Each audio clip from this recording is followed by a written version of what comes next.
Well, good evening, good afternoon, good morning, good day, wherever you are in the world. This is Dr. Jacqueline King. And as I always say, we bring exciting people to you doing amazing things. And today will not disappoint you. I have this amazing young man, Mr. Sherman Bell, who I have come to love because I love his restaurant and what he's doing. How you doing today, Sherman? I'm great. I'm great. Thank you very much for having me. We are so glad to have you. I'll give you a little bit about um, Sherman. He was born in Marks, Mississippi, on October 19th. Actually, my son's birthday is October 16th. You can believe that? In I, 1972, after 6 months, his mother left the South and moved to Chicago, Illinois. As a single parent, life was difficult for his mother. In an effort to provide a better life for her children, his mother decided to move to Clinton, Iowa and in 1985, and Sherman believed that his only way out of poverty was through education.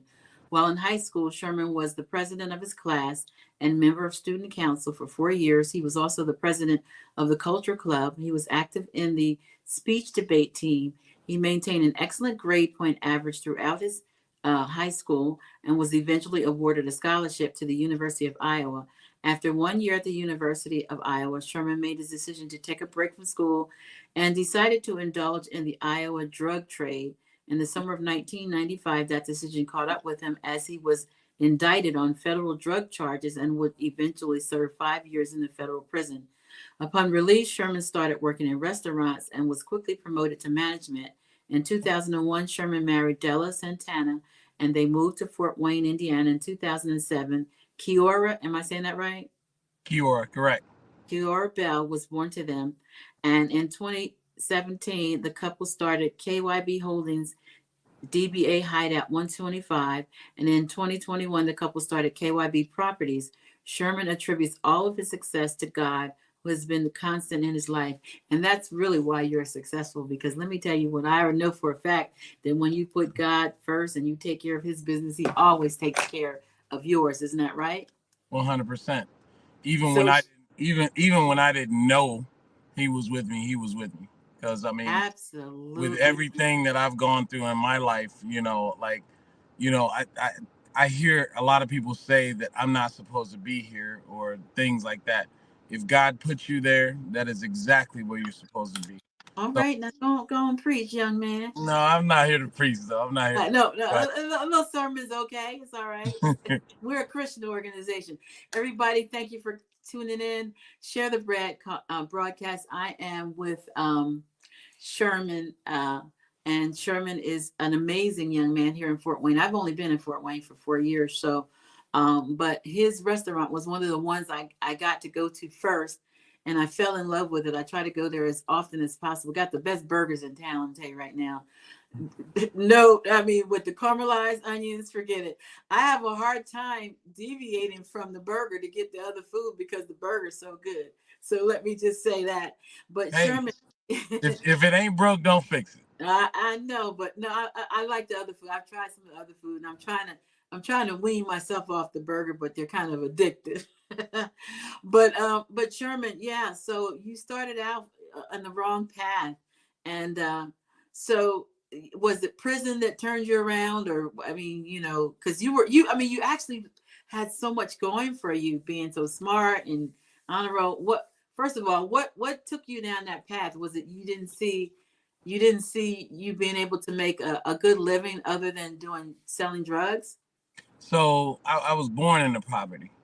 So after so long of dealing with poverty, and there's a certain shame and embarrassment that comes with poverty, and I was just tired of being, poor. I was tired of being poor. I saw an opportunity, albeit it wasn't the right opportunity, and I seized it. So um, there's a lot of times when people see opportunities, but they don't. I never weighed, the consequences of my actions, or was uh, what was the consequences of my action. So, um, I realize now, hindsight is 2020, that I paid a bigger price than what I was doing was worth. Do you understand what I'm saying? And Yeah. in business, I've learned that I don't take, if the gain is not worth the risk, why would I do it? Right? And at that particular time, I was risking my life, like literally risking my life. And I don't know what amount of money you can equate to that. I don't know that there's a dollar amount that you can equate to that. But there's young men and young women who are making these choices, but they don't put the value of their life and weigh it against what the gain is. You understand what I'm I saying? like that. Yeah, and you're right. So growing up in poverty, and so can you say that you believe the decision you make is the reason a lot of people, a lot of young men and women turn to that because they don't see any other way to gain money or to earn money, or they don't see any alternatives. So, from the black perspective, which is the only perspective that I have. So, I didn't see a lot of opportunity for people who look like me, Mm-hmm. right? And I only grew up around people who look like me. Coming from Chicago, this is just what you do. I was in that environment, so I knew that kind of those kind of people. So it was easy for me. It was easy for me to get involved in that. But my mother taught me that things that are easy aren't always the things that you should do. You know, Absolutely. Hmm. just because it's a little hard doesn't mean that you should shy away from it, right? And all the things that I've done in my life that are worthy, in my opinion, have been difficult, right? But they're lasting. Selling drugs for me was very easy, but all of the things that I gained from selling drugs were fleeting. Nothing lasted. God tore all of that down. He tore all of that down. He broke me so he could fix me and make me better, Mm-hmm. right? So he had to break me in order to make me. So I'm grateful that he could have killed me. He could have killed me. What I was doing was it was very, very dangerous for me. There was a lot of hate, in the business that I was in. And I'm grateful that I made it out, and I'm grateful that he allowed me to, he chose me to do, what I'm doing. And I just want to thank him by doing some work for him now. You know. I love that. I love that. So going to prison, and that federal prison, I actually have visited someone in a federal prison. Ain't no joke. Uh, how did you overcome that, and what did you learn from being in federal prison? Well, a little bit of me and a lot of God, because um, you adjust and you adapt to hardship, right? So coming from poverty, I already knew hardship. I already knew how to, as my mom say, make do. So when you're in there, the problem is there's so many unknown variables in prison. You Mm-hmm. know, there's guys in there with mentalities and mindsets that are not congruent with your mindset. Everybody has their own agenda. I mean, it's no different from out here, but you're confined to that space. The difference between in there and out here, you can walk away from any situation out here. You can, right? But in there, you're confined to that space. So you can't walk away from it. You have to deal with it. You have to deal with it. And you Mm. have to you have to be better in there than you've ever been. And God was with me. I mean, I wouldn't say that that I was afraid when I was in there, but you definitely had to be on your toes, man. There's nothing you can't sleep, as they say, you know. Mm. So 5 years is a long time. What did you like take courses? What did you do with your time while you were in there to better well, yourself? in the federal prison system, when I was in there was not a lot of courses available to me. So, my girlfriend, who is now my wife, She sent me a lot of books. She sent me. She was a soldier. Like she made sure that I was uh, mentally where I should be, um, and she made sure that I had the things to get me through the day, because that's what I was doing, just one day at a time, just trying to get through. I didn't think about the amount of time that I had. I was in there, so I was just doing what I had to do to survive. So there wasn't a lot of courses. There was a drug program that they had in there, but the thing about it is I've never done drugs before. You were I, just you were just the distributor. I was an entrepreneur, right? So I've always had that mindset. So I've never done drugs, and when I told my counselors in the Bureau of Prisons that I've never done drugs, um, they didn't believe me. It was impossible for you to be involved in the direct trade and not actually do drugs. But um, there's actually more benefits to saying that you've done drugs, because they had what they call the DAP program, and I forget what that stands for, where you could get time off, if you Mm. if you were a drug user or whatever. But I had never done drugs before a day in my life. Wow. You remind me. I mean, I know God has gifted you with such a brilliant mind because first of all, I don't believe that you could have done what you did and come out and open this business. And oh, let me give a kudos to your wife because ain't nothing like a good woman. Am I telling the truth? Hey, you know what? Without her, man, I literally would not be here. She had a lot of options. She's a very beautiful woman. She had a lot of options. So me, I didn't choose that pain. The DEA chose that pain for me. But she actually stood in there and she chose that pain to go through with me when she had a lot of options. She could have left. She could have did whatever she wanted to do, and she chose me. So I will forever be grateful to her, and for what she did. And she's a lot stronger than me. She's a lot stronger than me. So with that kind of strength right there, I don't say that often, man. But if there's a person out there that's stronger than me, man, that's a pretty strong person. So that's her. That what a blessing. What a blessing. So you got out and you started working in restaurants. Now I know I used to do hiring. I was a recruiter for the electric company. So I really do know how hard it is for a black man who's been to prison to get a job. I know because I used to review those applications. So is that why you decided to go into the food service industry? No, actually, um, I got out of prison and I went to the halfway house. And Okay. one of the stipulations of the halfway house is that you had to get a job.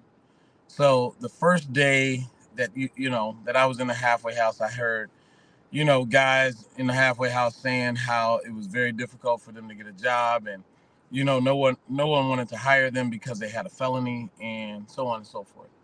Um, well, I expected, because they had gone through that, I fully expected to go through that.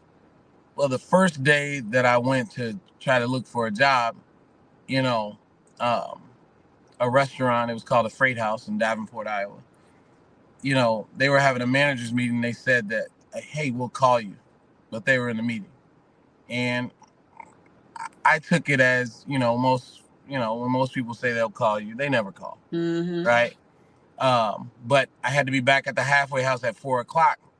So at 4 o'clock, when I got to the halfway house, they said, Bell, hustle up. You got an interview at 4:30. This is my first day. Wow. This is the first day. Day one, I went to the interview and I got the job. Like, so when I got out, first of all, when I went to prison, that first day that I was locked in the county, and I knew that I wasn't getting out, uh, I when you have nobody else to call on, you call on God. When you have nobody else to call on, like that. I'm sorry. I'm sorry. That's okay. So let me get this thing back to where it needs to be. Um, so I had nobody else to call on, right? So I called on God. Uh, and I told him, God, if you get me out of this, you know, I promise I'm going to do something for you. So I'm trying to keep that promise for him because, you know, he didn't get me out of it as soon as I wanted him to, you know, but he did bring me through it. So uh, I got to keep that promise to him because he's done a lot of amazing things for me. Uh, the the end result was, you know, when I got out of prison, every light for me was green. Every light for me was green. It was barriers that I felt that I couldn't break through that were like nothing. You know, like it seemed like all of these things were being handed to me. Uh, and it's amazing. When I look back on it right now to this day, I look at the doors that were open for me, and I think that it's nothing short of miraculous. Uh, I'm like living something right now. Like even the things that I do now, I think that God has His hands on my business. I think Absolutely, I he think does. God I think God has His hands on my family. You know, and everything is everything is still green lights for me. So I mean, I've never built a business from the ground up. You know, but that everything has been aligned for success. Uh, and I'm truly grateful for that. I can't say how grateful I am of it. Like, and people look at me and they say, hey, you know, you're a smart guy and all of that. But there's a lot of smart guys out there that haven't been as successful.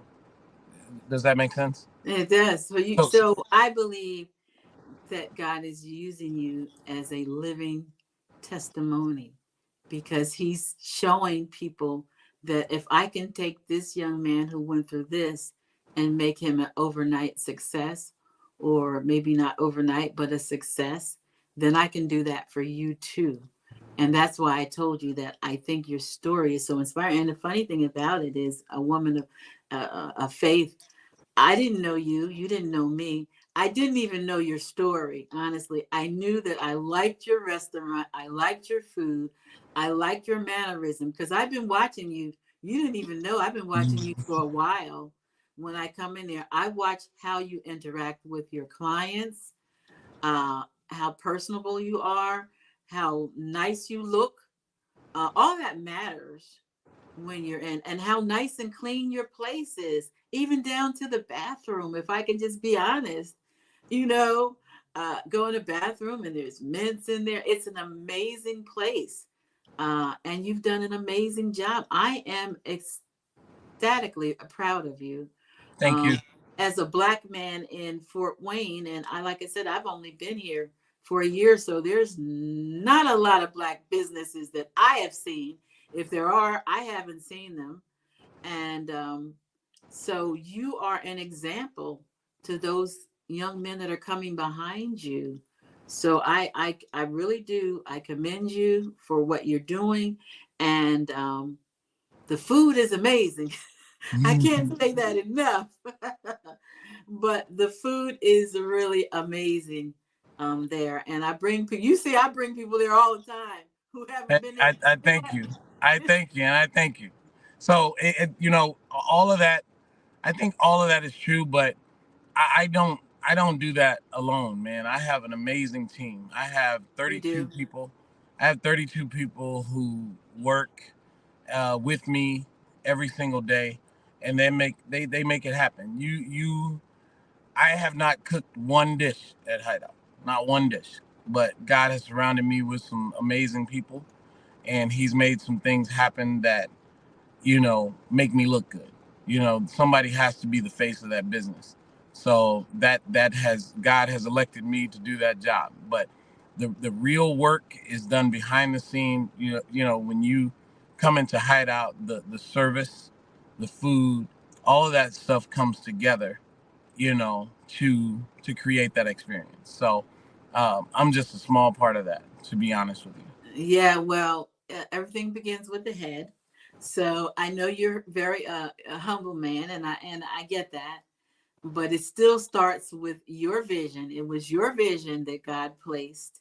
Uh, so as the visionary, the people are only going to be as good as the visionary, because if you hired people that were messy or not professional, all that's going to fall back on you.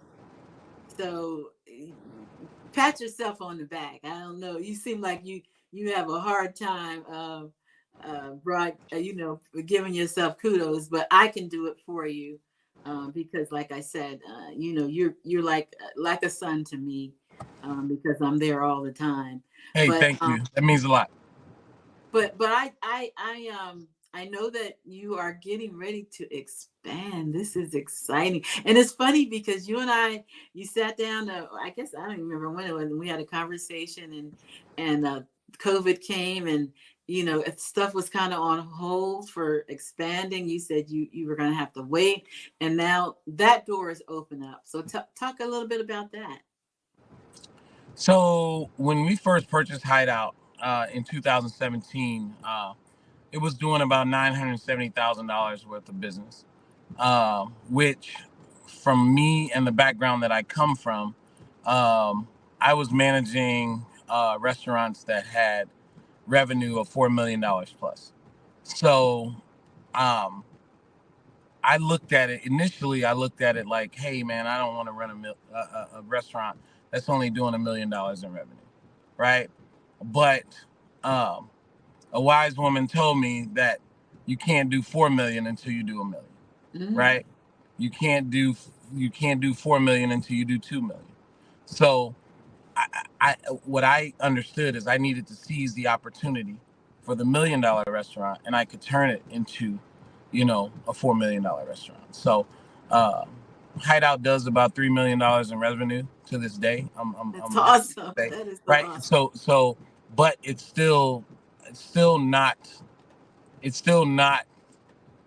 enough, right? And I say that in regards to the demand for Hideout has outgrown the space that we're in. So, um, you know, in the midst of COVID, we had a lot of struggles, as did any business, and we came out of that, bigger and better than we were before. Again, look at God, right? So, um, when we experienced that success, we bought 2.5 acres that were right in front of us, because I always knew that Hideout would get bigger. Um, I wasn't quite ready for it at the time when I bought the land in 2021, because we had a spectacular year in 2021. But I knew that it was going to happen. So now it's 2024, and we're poised for that growth. Um, I'm partnered with MKS, a construction company, and they've really taught me a lot through this whole journey. And we're scheduled to break ground. We were scheduled to break ground in March, but they pushed it back for whatever reason to June 15th. So we're scheduled to break ground on the new facility June 15th of this year, and I'm grateful. I'm grateful for everything that I'm learning. So I'm still learning. I'm a student from the cradle to the grave. That's what the Bible says. Seek knowledge from the cradle to the grave. So that's what I'm doing. I'm still learning.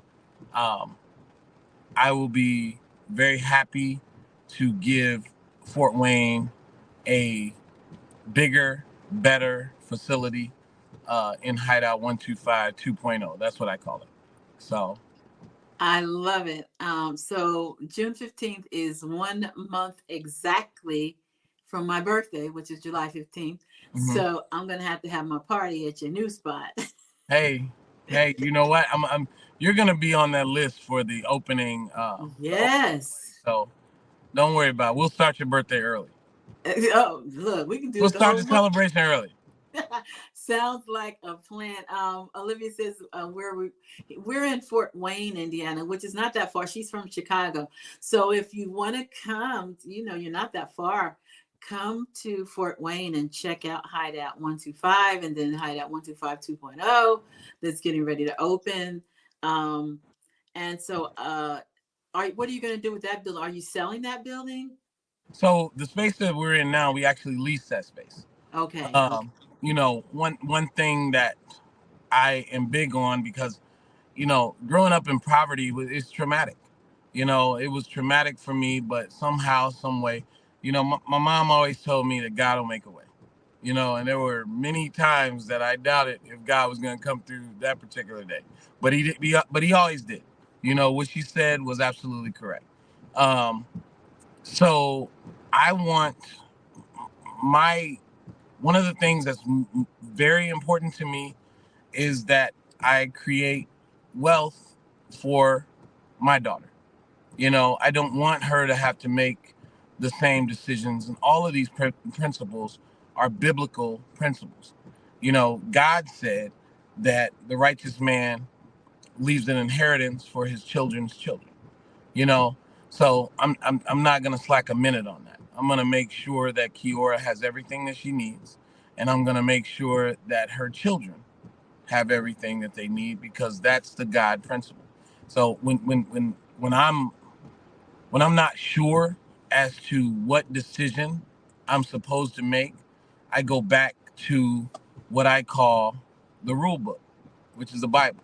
What did God say to do in this situation? None of our situations are unique. There's this, you're not the first person to be going through this. So God already gave us the plan here. Uh-oh. The sound went out.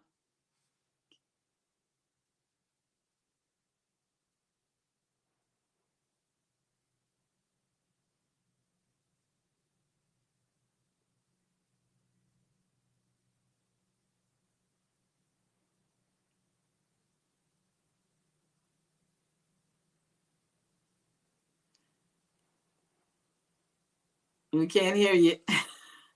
I think you probably got a call and it cut your sound off because I saw you flash for a minute. Okay, now, nope.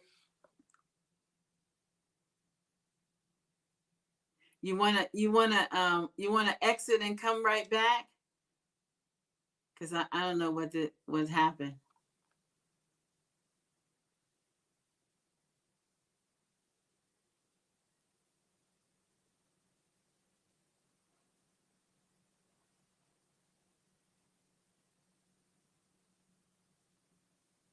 Technology people, we're sorry. We're working on it, but you know how technology, isn't this an amazing story? I hope that you all will share it. No, we still can't hear you.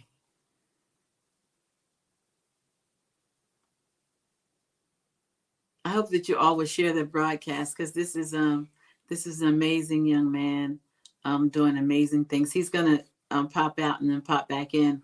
But for Black History Month, I wanted to spotlight this man because he came from very poor beginnings, and it shows you that it doesn't matter where you start, but where you end. And if you have um, the faith in God, what you can see that he continuously gives God the glory. And that's what it's all about, giving God the glory. I think I got him back. Hold on. Okay. Yep. I'm sorry about that. I'm sorry that about that. that's okay. What was I saying? Well, I was telling them that, I think that why you're so successful is because you continuously give God the glory. Because look, one thing I do know, and I told you this before we came on, I know for a fact, for me too, if you take care of God's business, he will take care of yours. And you're doing that, and you're being an example. And so when you said, you were telling me about the Bible being basically your roadmap, and you wouldn't believe this, but when I did my dissertation, that's what my dissertation was. It was the Bible, the Christian's roadmap to life. That was my dissertation. It's ironic that you would say something like that, but that's what it was. So you are following the roadmap, and you're doing great things. Like I said, I'm very, very proud of you. Nothing but success. I know that you're going to be successful, first of all, because you're putting everything in perspective. You're leaving inheritance for your daughter. You're treating your wife like the queen that she is. You're taking care of family. You're taking care of the people who God has assigned you, because your customers are actually your assignment. I don't know if you see it like that, but they are. I definitely I definitely know that I have a responsibility to the people who work with me, the people who come in that building. I have a responsibility to make sure that we're delivering on exactly what we say we're going to do. And I want to exceed their expectations. I know that I have a responsibility to my community, not because that's something that, I'm very proud to be in the position that I'm in, but it's something that God said to do, right? He said, to Uh-oh. What is with your sound? You went out again.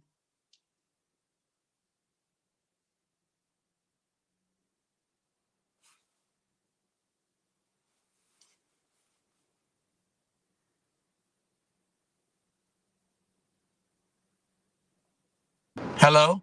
Okay, there you are. Okay. Okay. The problem is when I get phone calls, it That's takes why out you're the audio. supposed to put do not disturb on before you go live, Sherman. Yeah. I'm very good at business. I'm not really good at the technical stuff. So uh I will get Kiora to show me how to do that when whatever.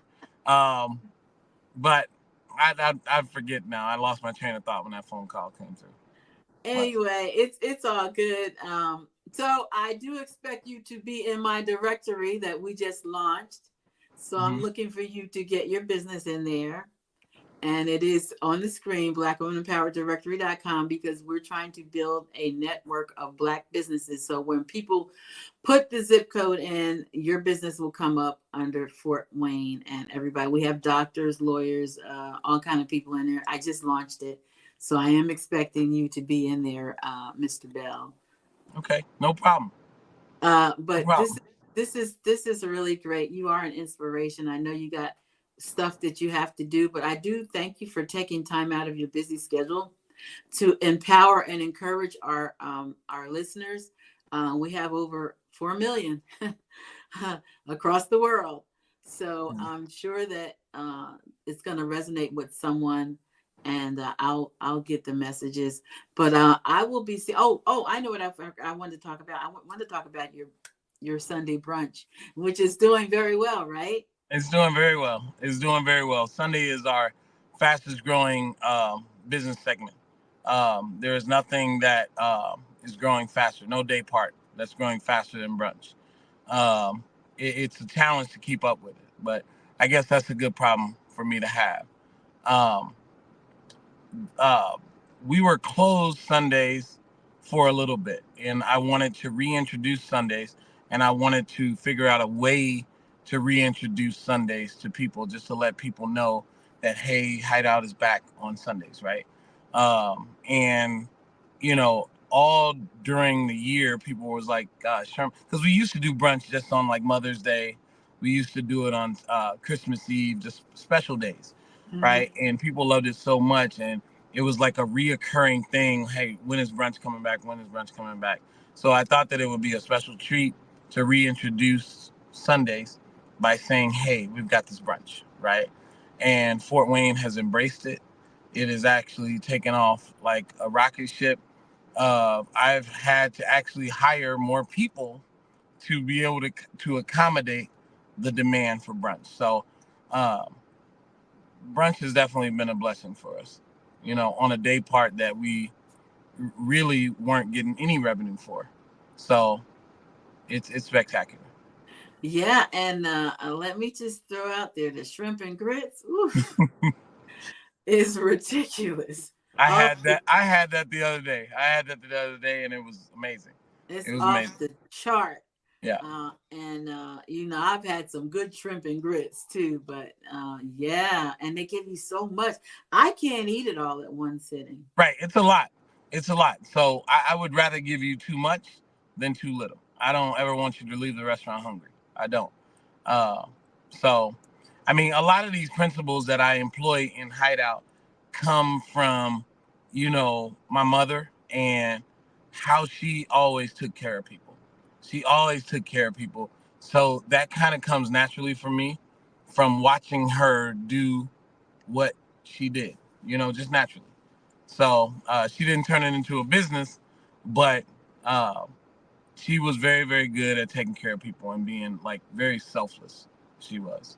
And she instilled that in you. So Sherman, tell everybody how they can the address and how they can connect with you, Sherman. So Hideout is located in North Fort Wayne at 10350 Coldwater Road. So it is located in the Pine Valley Shopping Center, right by the driver's license branch, behind Pizza Hut. So if you want to come there, it's on the corner of Coldwater Road and DuPont. I believe the second busiest intersection in the city. So even God's placement of that business was nothing short of miraculous. So um, I would love to have everybody there. When you come there, say hi, and I would love it. I would love You'll see him. He'll be walking around in the suit and tie, greeting people. Uh, and I do recommend all the food, but on the brunch, you got to try the shrimp and grits. I'm telling you, it is amazing. Sherman, thank you so much for your time today. it. I'm Look honored. forward to having you in the directory, and I look forward to our continued relationship. I actually, when you get the big place, I want to see if I can do some events there for my organization, uh, and see if we can do like a networking or something there. It's been in my mind, and I've been thinking of places to do it, and would love to do it at your new place. We would love to have you, and thank you for having me. It's an honor for you to use my platform to further Hideout 125 and my story. Thank you. Thank you. God bless. Thank you, everyone, for tuning in. And Sherman, I might be there Sunday. I'll be there. I'll be there. God bless. Hey, God bless you.